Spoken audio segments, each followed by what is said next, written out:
What is up, everybody? This is Lyle, No Hippie Trucking and Transportation. I am coming at you from the Speedy Mart in Greenwood, Nebraska.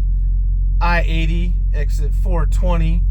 We're about 30 miles west of Omaha, which is where I'm going to be delivering at 1300.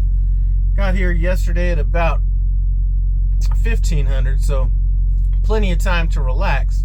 You know, I'm all about driving that load out as far as I can. I don't really believe in the 8.5-hour drive shifts, anything like that. We're going to touch on how that can get you here in just a little bit, but just wanted to talk about this freight market at Prime.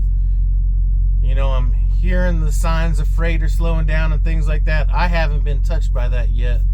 Last week was an above average week for me. And like I said, I haven't felt it, but the warning signs have been out there. You know, there are about 3 things I want to talk about in this video.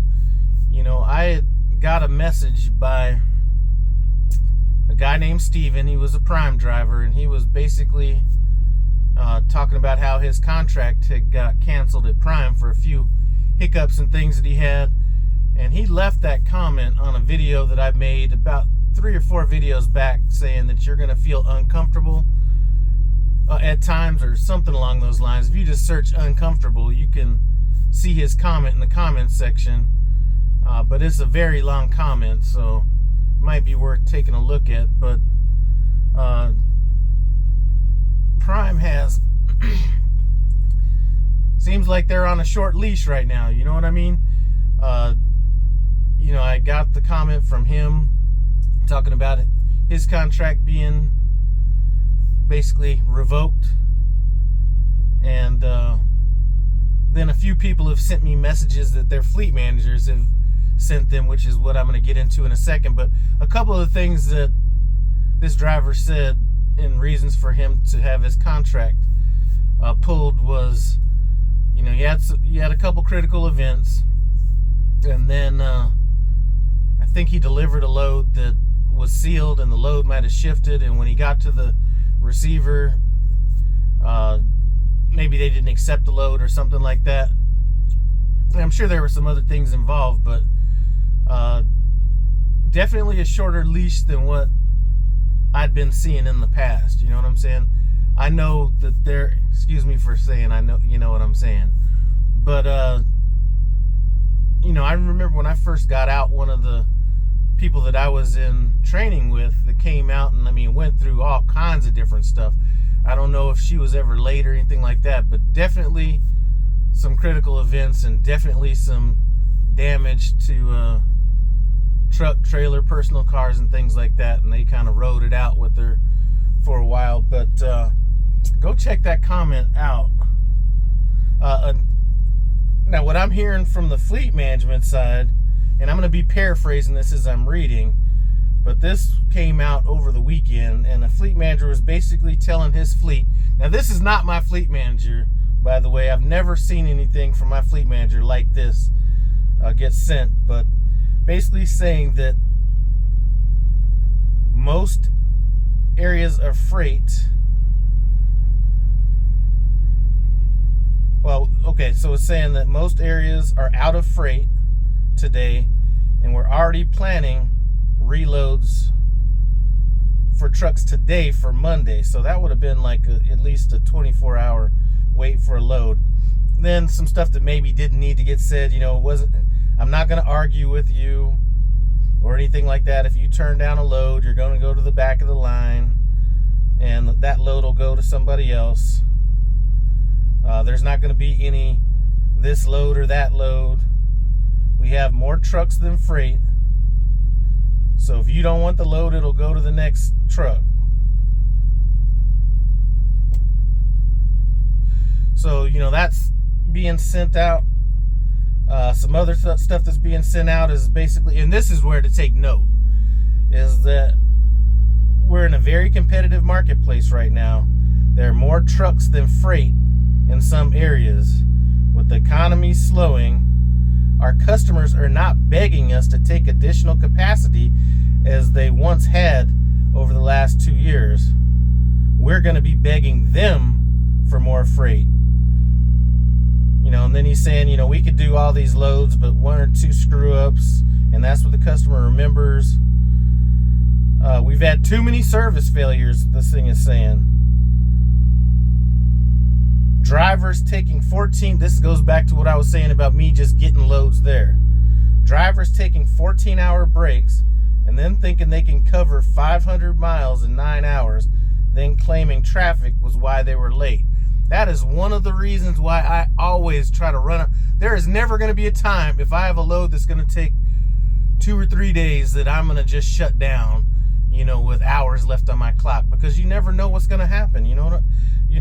So,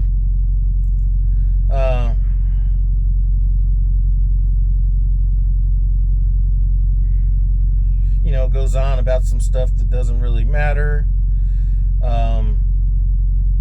And then he's saying it's a rare occasion when he has to DQ a driver for service issues, but I had to do that yesterday.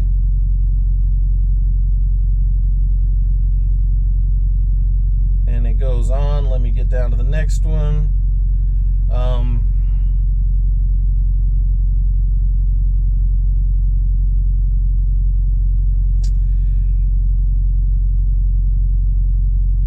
If our drivers can't pick up and deliver loads on time, they can go to our competitor and be late with their freight.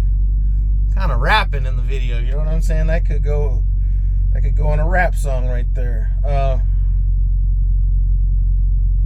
Then it goes on to why freight needs to be on time and how we need to improve and stuff like that.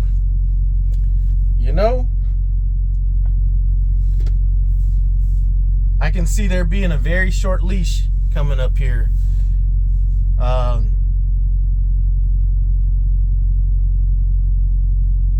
There are going to be several reasons why a load can be late, weather, things like that, but just not driving a load out because you're trying to save a clock for an imaginary load down the future. I'm going to tell you, and I've done this, and I talked to somebody else, said, you know what, I changed the way I was driving to what you're doing, and I'm still not running out of hours. The hours are going to level themselves out. Trying to ration your hours does not make sense unless you are running coast to coast like 100% of the time. There's always going to be those days when you're not going to be putting a bunch of time on your clock to where your recaps are going to come back around. I mean, it's almost like rationing your hours is almost like trying to eat a bunch of food today because you don't know if you're going to be eating 3 days from now. It almost doesn't make sense, but it's your clock. Run it how you want to run it. I'm just saying that in this particular case, it was more than just probably the hours that they were running. It's the 14-hour break and things like that. My philosophy has always been, until I get the load there, I'm gonna run as many hours as I can. So yesterday, or the day before yesterday, when I picked up the load, I ran it down till I had 22 minutes left on my clock. So I picked that up left the terminal, went out to Hiram, Utah, picked up the load in Hiram, Utah, and ended up stopping at a Petro in Johnstown, Colorado, which was about 50 miles from my house. I was trying to get closer so I could maybe slide in, but couldn't make it, but drove my clock down to 22 minutes. And then yesterday, drove, as soon as the 10-hour clock was up, got up. Or no, I delivered the load. That's right. Delivered the load I had, came out here immediately, drove as far as I could out towards this direction. I had about an hour and 22 minutes left on my clock, but the truck stops down. I decided to just stop 30 minutes out. 30 minutes was close enough for me, but I will always run that. I will always get up at 10 hours. Once my break is 10 hours, and I will always run as far as I can if I'm in the middle of a load. And it's almost somewhat of a fear that I had. Of anybody that knows me personally knows I am the guy that is never, literally, I could almost count on my lifetime. I would say one hand, but I don't know. Minimum 2 hands the times I've been late in my life. I'm the type of person when people say, hey man, we're going to be having this party, supposed to be there at, it's going to start at 4 o'clock. Now, you don't have to be here at 2 o'clock like you normally are, or, stuff like that, because I have a fear of being late. You know what I'm saying? And I'll be continually looking at my thing. Okay, is it 1300? Okay, I'm just making sure. And I'll like double check, triple check. You know what I'm saying? Other things I'm going to do is if I'm coming through, like there's a scale somewhere near here. If I'm going to be delivering that next day and it's like not in the middle of the night, I'm going to try to get past that scale. If there's one there, just so it's not even anything I need to factor into the equation the next day. Because if I don't make it past that scale, then I need to even leave more room just in case I get pulled into the scale inspected. So normally that's not a problem because most places I'll get there like 2 hours early anyway. But on some Walmarts, you can't be there early, you can't be there late. So sometimes that's a little bit more of a challenging situation. But yeah, they ain't playing out here. I'm letting you guys know. And those are only a couple of the texts that I've got that have came out from different fleet managers. Now, I don't know if I'm lucky or if my fleet manager just isn't that personality type or whatever, but I have not got any of those messages from my fleet manager. So anyway, enough about that. Just wanted to give a quick update. I'm not sure what time I'm going to head down here. I wouldn't mind a break.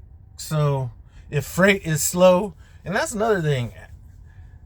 Another reason that I always say, have some money set aside. If they told me we don't have freight for another 2 days, I'll find a nice, I'll probably come back here. Chill out for 48 more hours. You know what I'm saying?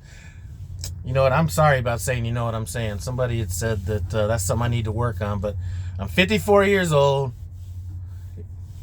And there's a lot of people say, it is what it is. I can't do no better. So, anyway. I want to thank you guys for stopping by No Hippie Trucking and Transportation. As always, comment, subscribe, and I'm out.